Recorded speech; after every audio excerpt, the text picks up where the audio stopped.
My name is Lillian. I'm 22, married to Daniel, a man I've loved since we were teenagers. He's steady, reliable, the kind of man who fixes things with his hands. A mechanic by trade, a good man at heart. I'm still in school, studying to become a paralegal. Our life is simple, maybe even predictable, until that night. Daniel had gone to a get-together with his old army buddies at Tyler's house, just outside of Dallas. Tyler, his former squad mate, was someone I'd only met in passing. He always had a smirk on his face like he knew something you didn't. Everything seemed fine until my phone rang near midnight. It was Kelly, one of Daniel's friends. Her voice had an edge of concern. "Lily, you need to come get him. He's too drunk to drive." That wasn't like him. Daniel drank, sure, but not to the point of losing control. I sighed, pulled on a hoodie, and grabbed my keys. By the time I reached the house, the air smelled of beer, sweat, and cigarettes. Laughter echoed from the back porch, but inside, the atmosphere felt heavier. Tyler met me at the door, leaning against the frame with that same damn smirk. "Your husband had a little too much fun," he said, eyes gleaming with amusement. I ignored him and pushed past, scanning the dimly lit room. Daniel was slumped on the couch, completely out. His shirt was untucked, his hair a mess. I shook his shoulder gently. "Daniel," I whispered. No response. Tyler stood behind me, arms crossed. He wrecked the bathroom. "You're not going to make me clean up after him, are you?" I turned to him. There was something about the way he looked at me. Not just the words, but the way he said them. Testing, watching. I exhaled, exhaustion weighing on me. "Where's the bathroom?" "Upstairs," he said, tilting his head. "But you look like you need a drink first." I should have said no, but I didn't. I was tired. Not just from the night, but from everything. From routine, from predictability, from knowing exactly how my life was going to unfold before it even happened. Tyler handed me a glass of whiskey, the amber liquid catching the dim light. I hesitated, then took it. The burn felt good, grounding. "Didn't think you'd take it," he said, watching me over the rim of his own glass. I scoffed, taking another sip. "Didn't think you'd offer." His grin widened. He leaned against the counter, studying me, his gaze just a little too knowing. "You don't really belong in the life you built, do you?" That hit something raw. I swallowed hard, looking away. "You don't know anything about my life. I know you didn't think twice before coming here." He stepped closer. "I know you're tired of being the responsible one." I should have stopped him, should have walked away. But his words felt like a rope pulling me in, tying me to something I didn't even realize I wanted.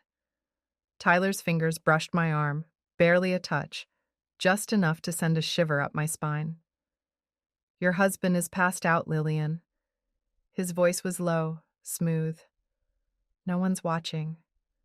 I could feel the warmth of his breath, the nearness of him. My heart pounded, a mix of nerves and something far more dangerous. I didn't know who moved first, but the next thing I knew, his lips were on mine, and I didn't pull away. The kiss was slow, deliberate, like he knew exactly how far he could push before I would stop him. But I didn't stop him. The house was alive with noise, drunken laughter, muffled conversations, but in that moment it felt like a distant hum, background static. Tyler's hand slid to my waist, his grip firm but unhurried, like he was giving me time to change my mind. I didn't. I don't know what I expected, but it wasn't the way my body reacted. The sharp thrill, the heat coiling low in my stomach. It wasn't supposed to feel this electric. Then his fingers laced through mine, tugging me gently toward the back door. "Come with me," he murmured. I followed. The night air was cool, but it did nothing to calm the fire beneath my skin. Tyler led me across the yard, toward the garage. It was dark, save for the faint glow of an old overhead bulb, casting long shadows against the walls lined with tools and spare parts. He shut the door behind us. Something shifted in the silence. The weight of what we were doing pressed down on me. This is wrong. But then he was close again, his hands finding my hips, his lips teasing the curve of my jaw. My breath hitched. "You can leave if you want," he murmured. "But you don't." And he was right. I didn't. His hands were firm, his touch confident, and every part of me responded in a way that scared me. It wasn't just attraction, it was something deeper, a craving I hadn't let myself acknowledge before now, a dangerous need to feel something real. I knew exactly what was happening, where this was leading. But when he kissed me again, slow and consuming, I didn't stop him. I let it happen. I drove home in silence. No music, no distractions, just the rhythmic hum of the tires against the road and the taste of Tyler still lingering on my lips. My hands gripped the wheel, my fingers cold despite the heat blasting from the vents. I expected the guilt to hit me like a wrecking ball, to drown me, but it didn't. Instead, something else settled in, a strange, unsettling clarity. I had crossed a line, yes, but maybe the real betrayal had started long before tonight. By the time I pulled into our driveway, the house felt foreign, like I was stepping into someone else's life. The same worn couch, the same dishes in the sink, the same framed photos on the wall. Me and Daniel, smiling, frozen in time. A version of us that felt more like a memory than a reality. I sat at the kitchen table, staring at nothing, my pulse still uneven. What had I done? And yet, a part of me didn't regret it. Not because of Tyler, not because of what we did, but because of what it made me realize. I wanted more. Not just an escape, not just a moment of recklessness. I wanted to feel something real, something electric, something that didn't make me feel like I was sleepwalking through my own life. Tyler left town a few months later. He never said goodbye, and I never expected him to. He wasn't the answer, I knew that, but he was the catalyst. After that night, I started searching for something beyond routine, beyond expectations. Sometimes that meant glances across a room, sometimes it meant more. Secrets became second nature. The rush of a hidden thrill, the unspoken understanding between two people who knew they were playing with fire. I loved Daniel, I still do. But love and desire are not the same thing.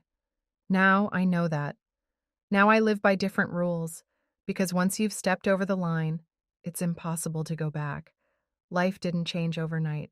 On the surface, everything remained the same. Daniel still kissed my forehead in the mornings before heading to work, still wrapped his arms around me at night like I was his safe place. He never suspected a thing, and maybe that was the problem. I tried to pretend nothing had shifted, but I felt it in every moment of silence, in every second where my mind wandered. Tyler was gone, but what he left behind was more dangerous than the affair itself. He had cracked something open inside me, something I could never seal shut again. I began to notice things differently, people, moments, the way a man's gaze lingered half a second too long.